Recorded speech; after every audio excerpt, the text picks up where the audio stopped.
the Medical AI Podcast.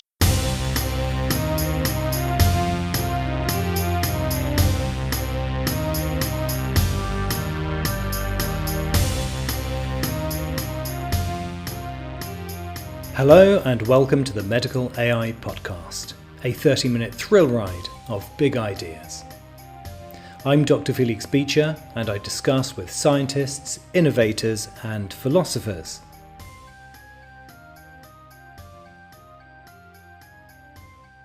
Will AI doctors eventually replace human doctors? Or are they already doing so? On the one hand, people like the human touch. On the other hand, medical AI systems can deal with massive amounts of research evidence and patient data. They never get tired, they don't have personal biases, and they can give instant results. And also, they are cheap. So where are we at with the development of AI doctors? Well, joining me is somebody absolutely at the cutting edge of this fascinating topic, Robert Sargsyan. He is the CEO of Docus.ai and his company has developed an AI doctor used by 100,000 people around the world. So, Robert, a huge welcome to the podcast. Could you just explain yourself and explain a little bit about what your company does? Sure. Hi, Felix. Thanks for having me. I'm Robert, CEO and co-founder of Docus. As for my expertise, unfortunately, I'm not a save lives doctor, but a PhD kind of doctor. So I hold a PhD in economics. And actually, Docus is my second startup that I'm building with my co-founder, Georg. So our first startup was more standard story about two PhD students who started the startup from a dorm room. Like it was online food delivery platform. And without any investments, we scaled it to a few millions in revenue, had an exit, and now building Docus. So at Docus, we are building an AI health assistant for individuals and an AI copilot for doctors, connecting with two sites for pre-visit assessment, during visit support, and post-visit monitoring, eventually making this communication more effective. That's what they do. Okay, now look, before we get into the details of your kind of systems, now I know that you have a base in San Francisco, but you also have a base in Armenia. So now everyone knows that San Francisco is where Silicon Valley is, but Armenia, is that an up and coming hub for AI systems? That's a great question. So I'm Armenian originally, and it's a small country in Caucasus, and I kind of split my time between Armenia and the US because my development team is located in Armenia. So yeah, there are like a lot of very successful startups in Armenia, where even unicorns, Series B, C companies. So I think yes, it's kind of hub in this region. That's good to hear. Okay, great. All right, well, let's dive into the detail of AI doctors. Could you summarize for us what the core problem is here that you're trying to address? Cool. So today's patient care cycle is inefficient for both doctors and patients. So doctors spend half of their time on tasks unrelated to patient care, and they also struggle to keep up with rapidly expanding medical knowledge. Medical knowledge doubles every 73 days. Like it's crazy. But meanwhile, patients seek more dedicated and high quality time with their doctors, but they can't. And we all know why, right? So there's a shortage of doctors, nurses, and the average doctor waiting time in the US is like 26 days. So here comes Docus. It equips doctors with an AI copilot during the whole cycle of patient care. So it starts with pre-visit assessment of patient symptoms, where AI asks very deep questions about the symptoms, and based on the answers, it shares a report with the doctor before the appointment. And then comes during visit support, where AI Copilot suggests clinical decision support to doctors. It analyzes all the medical history of the patient and suggests possible differential diagnosis because, like, the possibility that the doctor may miss something is not zero, unfortunately. We are all human and unfortunately make mistakes. But once the diagnosis is determined by a doctor, the AI can also draft a clinical plan for the patient case. And for sure, everything should be confirmed by a doctor. But then comes the post-visit monitoring part when the AI reminds you to take your pills, asks about side effects, reminds you about the follow-up test, and if there's anything important, it shares with your doctor. So these features will allow doctors to focus more on patient care and make them maybe 20-30% more effective, which is huge. So this is the solution for doctors, AI Copilot. When it comes to patient side, we have like AI Doctor, which offers AI health system personalized to their medical history.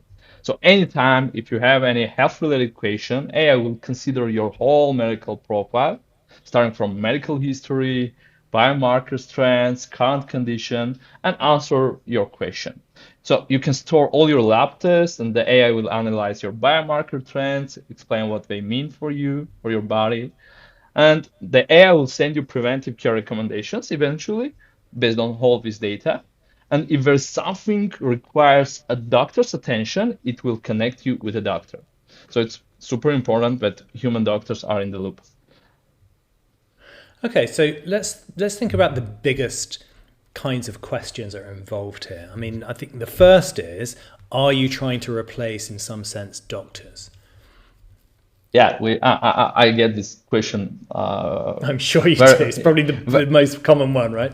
yeah, very often. No. So the short answer is no. We are empowering patients with the medical information, and we are helping them to get more, to maximize their preventive care so that they can manage their health. When it comes to doctors, we just equip them with AI Copilot, and eventually will save some time for doctors. So I don't know, like, will this change in 5, 10 years? I don't know, maybe. But as for now, we are not replacing doctors. Now, there are many parts of the world, of course, where health systems are not just stretched, there may be simply no doctors available. Is part of your plan for your company to serve those kinds of parts of the world? Yes. So I think AI can really improve human health through its personalized preventive care solutions. Mm-hmm. So I think it's for the first time ever that can AI really help both doctors and patients. And when it comes to diagnosis part, I think there is not a huge issue that we have, right? So we only in the US, approximately 60% of the US adults have at least one chronic disease, and 40% have two or more diseases. And it's about 150 million people living with at least one chronic disease only in the US. And you know what? And just 8% of them have nurses who call them to ask if they took their pills or about Mm-hmm. side effects. So what about the rest 90%? What's the number globally? I don't know the exact statistics, but it's definitely billions of people. So the main issue is not about the right diagnosis, because there's still an issue, but not a huge. The main issue, I think, is that people don't follow the directions after they are diagnosed, right? So, do we follow up with patients after prescription to ask if there are any side effects, or should we change the dose or maybe medication? Or do we call them after 6 months for a follow-up test Mm-hmm. result or screening? No. But I think that with personalized AI, we can do it almost for free. I don't know, maybe a few dollars per month.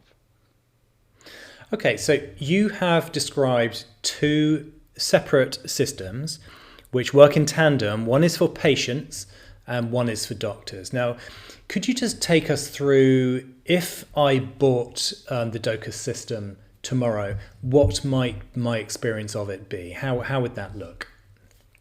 I guess you're asking as a patient, right? Or as an Yes, individual? yes. Yeah. Yeah, as a patient, yeah. Yeah. So first, we're going to personalize your AI doctor, right? So what we do, we start asking questions about your medical history, current condition, family history, many questions to Mm-hmm. personalize your AI doctor.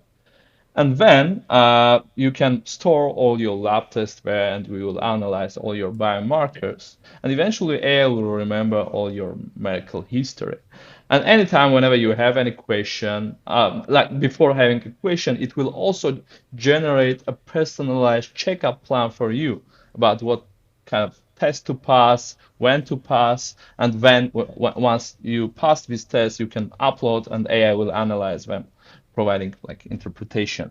And then whenever you have any question, you can ask to AI, and AI will consider your whole medical history and current condition and will answer your question. And anytime if there's like a situation which requires human doctor's attention, it can also connect you with. So we have few hundred doctors registered on our platform from the US and Europe. It can also connect you with a doctor for getting a human advice. But you can also share your like health report with your treating doctor, who is not a part of Docus. So that's how it works at the moment. I see. So let's dive into some examples if we could. Could you give an example of where this kind of system has gone really well, maybe even saved somebody's life? And could you give an example of where there have been problems? Uh, okay, let's start with the problem part because it's easier. I think so. It's very important not to rely on AI when it comes to medical diagnosis, right? So you shouldn't trust AI, and we emphasize this everywhere. But before taking any action, you should talk to your doctor. So one problem that I see is that maybe some people can avoid consultation with their doctor and can rely on AI diagnosis, which is not right, right? Uh, when it comes to positive parts, so well, actually our platform is fully HIPAA compliant, but we sometimes anonymously analyze the data, right?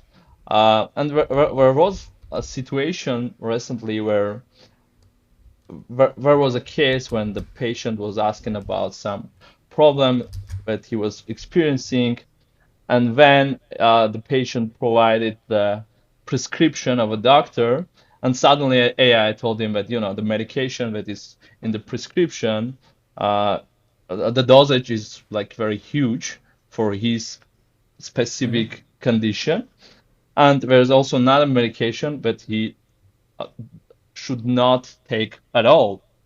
uh, and we don't know what happened afterwards, but we see that like after a few days, this patient upgraded the plan from free to pro, and I guess that the AI was right.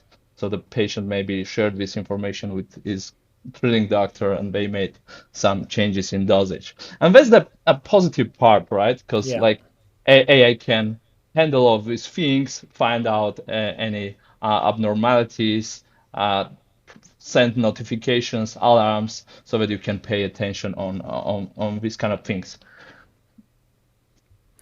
Okay. Now, what kind of competition do you face? I mean, as mega corporations like Google and Microsoft are getting involved in all various different areas of medical AI. Are you worried about competition from those kind of corners? A little bit, but not fully. Why? Because I think we are a very vertical solution when it comes to healthcare, and the good thing is that we don't just provide AI assistant. We also provide the second part, like which the doctor's solution, right? Yeah. Where we can connect with the doctor. Like afterwards, we're going to connect with laboratories, with pharmacies, etc. So it's gonna be like all in one, let's say, digital clinic in your pocket. So from this perspective, I don't think that Apple Health or Google Health are going to have partnerships with providers, with I don't know, laboratories, pharmacies, etc. And there's also another thing that I can emphasize is that like consider so there's Apple Music and there's Spotify, right? So and the Spotify managed to build like great experience for end users. and competes with Apple Music, and I think it wins. Now, one of the things people talk about in terms of limitations of this kind of area in general is legal issues and in particular liability. Can you describe how those liability issues are relevant for your company? That's a great question. There are a couple of things that I should mention here.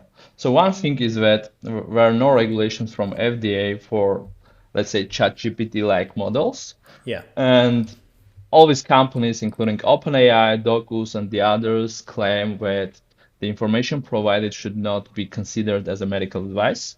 This is one thing. And when it comes to limitations, I think currently the AI system relies heavily on the, let's say, quality and quantity of available patient data. And without comprehensive data, the AI's effectiveness can be very limited. So, additionally, while the AI can assist with suggestions and reminders, it cannot replace the nuanced, let's say, judgment of a human doctor. That's also another part of the limitation. Now, of course, medicine is not just one thing. It's a collection of a vast array of different areas of specialization. So which areas in medicine do you think are more prone to what we could call AI takeover, and which you think are less prone to that? Yeah, that's a great question. I think one part could be the time-consuming work of doctors and nurses that they do, which is like, as I mentioned before, like 50% of doctors' time goes on tasks unrelated to patient care, and this part can be handled by AI. So it's one thing. The second thing I think is like the work of nurses when it comes to follow-ups, etc. Because again, like only just 8% of chronic disease patients that have chronic diseases have their, like, let's say, own chronic disease nurses that call and follow up with like about the medication, test results, etc. And there's also another part that AI can handle. But I know, like, it grows very fast. I don't know, like after 5 years, what kind of changes we can face, what kind of regulations changes we can see. But I really don't think that in the nearest future, doctors could be replaced by AI. Well, why don't we think about what in AI terms is very much the long term, and let's think about the next maybe 10 to 20 years. Do you have any idea? And I know this is an impossible question because the whole field is evolving so rapidly, but do you have any ideas about what medicine might look like within the context of AI in 10 to 20 years? Yeah, I think that everyone would have their AI doctor that will know everything about their medical history. It will help with any health-related questions. Like you will have just one assistant that will help you with all your health-related questions. I don't know, prescription, pharmacy, laboratory, other things, health management, etc., etc. And AI will also handle many, many cases, like even when it comes to diagnosing very not much complicated cases. And with this, we could make these doctors like much more efficient. I don't know, maybe they can serve like twice or 10 times better, 10 times more patients per unit of time, right? And the problem that we are facing right now when it comes to shortage of doctors, nurses, maybe this problem can be solved with AI technology. Yeah. Okay, well, let's talk about where you are as a company. So could you tell us about how your customer base has grown and what plans you have for the future? Where are you at right now? So we started like a year ago, and just in a year we reached 100,000 users organically. Uh, so like from all over the world. So our main focus is on the US market, but we have users from more than 180 countries. So we're going to keep building the product because there are like unlimited features and services that we can add to make the AI more smarter, more to improve the user experience. So we started with building the best experience for end users, patients, but now we are going to after like doctor solution part, and there are a bunch of features that we are going to build for doctors and eventually connect these two parts more effectively. So you said before that you, as a company, or your product is not subject to regulation. Is that absolutely true? Do you have any interactions with regulators at all? So we had some meetings with consultants from the field, and we also are very we also check all the FDA updates, etc. when it comes to ChatGPT like models. And as we're now, there are no regulations, but I do think that one day these regulations will come up. But since we are not developing large language model in healthcare, and there are already companies that are focused on this problem, like Hippocratic and the other companies. And we think that one day when these regulations will come up from the FDA, and there would be an LLM, medical LLM that will comply with the regulations, maybe we'll change the core of the model with Vetman, and will for sure inherit the compliances from that. So you mentioned LLMs. So could you just describe the AI component of your two systems? Yeah, sure. So the core of the product is the latest version of GPT-4, and we fine-tune it for our specific use cases. For example, standardizing the biomarkers. There are thousands of them. But on the top of it, we also use RAG, vector DBs for cross-feature long-term memory. But the real value lies, I think, in the patient data, because having more data provides more context to the AI about each patient. Now, I can imagine that if a patient has various blood results, but they're not really familiar with what those results are, they might miss out a decimal point, and suddenly you've got blood results which look crazy. So do you have any kind of checks on those kind of possible problems? You know how it works at the moment. So you can upload your blood test, and our system will analyze all your biomarkers with double check, and it's super accurate.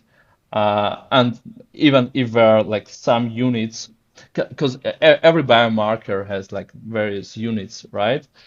You can also convert from one unit to another one, and the AI will show you the abnormalities and also interpret what these biomarkers mean for your body and brain.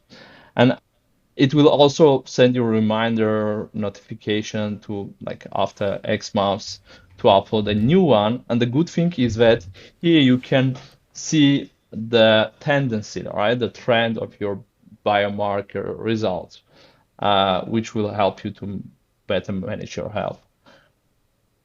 Okay, good. Now, are you conducting some form of surveillance on how it's going with your customers? How would you do that, or how do you do that? Sure, we do, and we do it anonymously. Basically, for each feature on our platform, you can there's a way where you can put your review, you can report an issue, and we like put our finger on a pulse to understand what kind of problems we have. But the good thing is that we have like thousands of users who love the product and who use the product on a daily basis. So for sure, there are many problems that we are experiencing as all the other startups, but we are very fast. We are solving these problems, and we are making it much better every day. Great. And what kind of improvements are you currently involved in implementing? Hmm. Uh, Let me think about it. So I think so. We just released our version 2 of Docus for individuals, and it's I think 10 times better version of the previous one, uh, where all these features that I was talking about Yeah. are there, like personalized checkup plan, biomarkers, trends. Well, I think the only in the market long-term memory in this field. Uh, but now we are more focused not I would not say not more focused, but since we already have the solution for individuals, we're now building the doctor solution, making it better, and working on many other features like pre-visit assessment, AI scriber for recording the conversation and converting into the notes, post-visit monitoring. So bunch of the features that are coming soon. Fantastic. Okay, Robert, it's been fascinating discussion, but I have to ask you before you go. Could you tell us about a medical AI system that is your favourite but got nothing to do with AI doctors? That's a good question. I'm I think I'm truly amazed by Neuralink. Uh, Developing brain implants that use AI to read and interpret brain signals. I think it's like amazing. Like, and when I imagine that you can control any devices just by thinking, like, that's incredible. Yeah, I think the answer would be Neuralink. Neuralink. Okay, great. Robert, it's been an absolute pleasure talking to you. Best of luck with Docus. I think it's a super interesting company, and thanks for coming on. Thank you very much, Felix. Thanks for listening. Ping me on LinkedIn if you have any ideas on new subjects or guests.